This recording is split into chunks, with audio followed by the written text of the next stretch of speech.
Assalamualaikum warahmatullahi wabarakatuh. Bismillahirrahmanirrahim. Alhamdulillahirabbil alamin.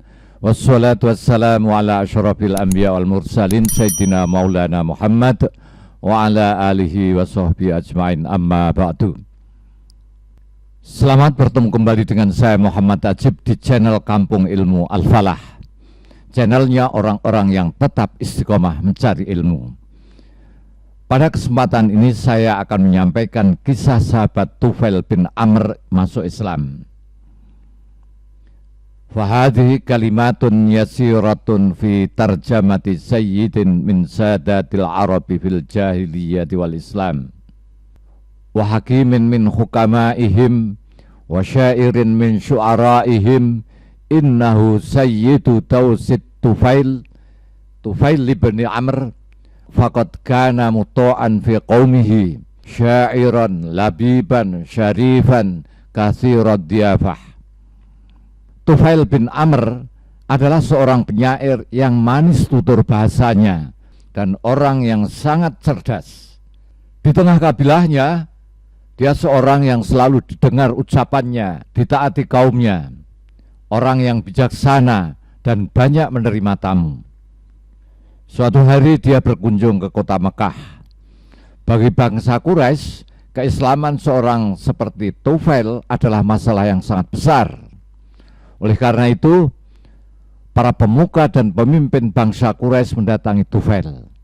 Mereka berkata kepada Tufail, faqalu innakam ru'un syairun sayyidun wa inna qad khashina ayyalqaka hadar rajul fayusibaka bi ba'di hadithihi fa innama hadithahu kasihri fahdharhu ayyat khula alaika wa ala qaumika ma adkhala alaina fa innahu farraqa bainal mar'i wa akhihi wa bainal mar'i wa zawjatihi wa bainal mar'i wa ibnihi falallahi ma zalu yahdithuni sya'nahu wa yanhauni an asma'a minhu hatta qultu wallahi la adkhulul masjida illa wa ana sada uduni.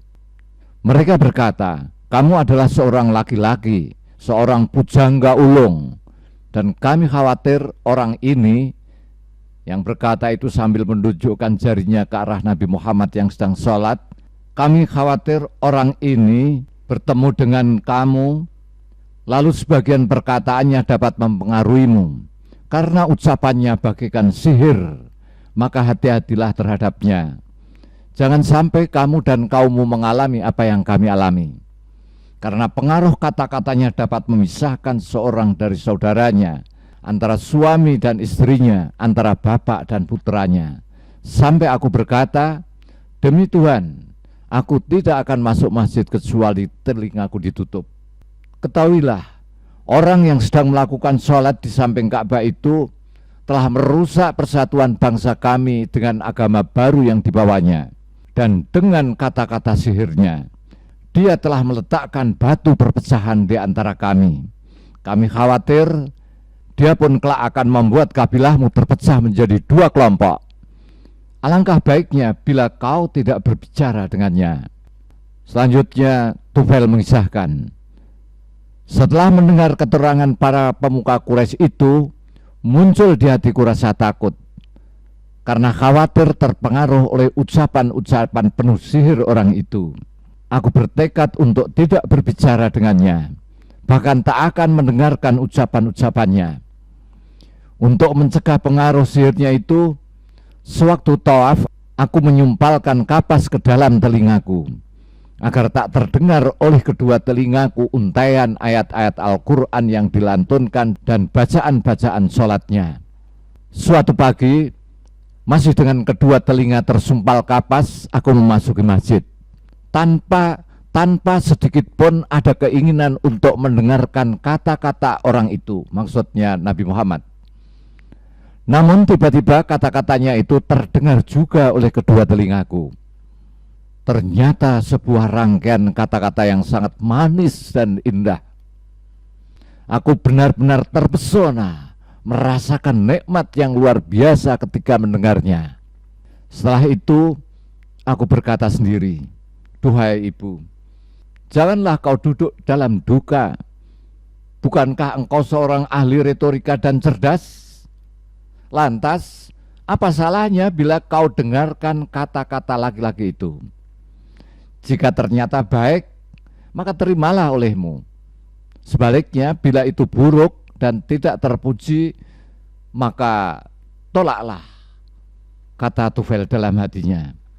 Kemudian diam-diam agar tak tampak oleh orang lain, aku bertemu dengannya. Dengan sedikit bersabar, aku menunggu hingga laki-laki itu masuk ke rumahnya. Setelah dia masuk, aku pun meminta izin untuk masuk ke rumahnya.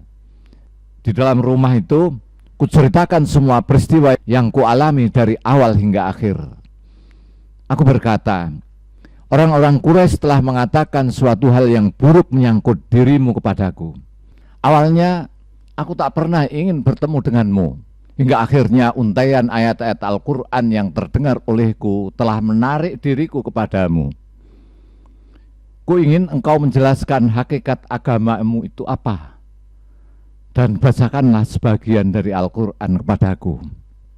Rasulullah Shallallahu Alaihi Wasallam pun menjelaskan Islam kepadanya dan membacakan sebagian ayat-ayat Al-Quran.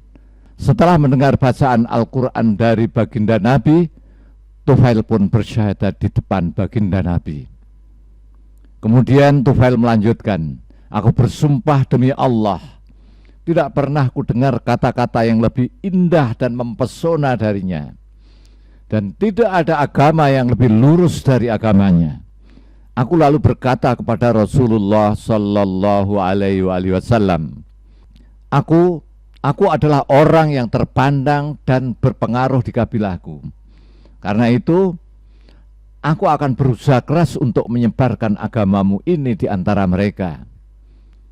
Ibnu Hisham menuturkan bahwa hingga perang Khaybar, Tufail berada di antara kabilahnya.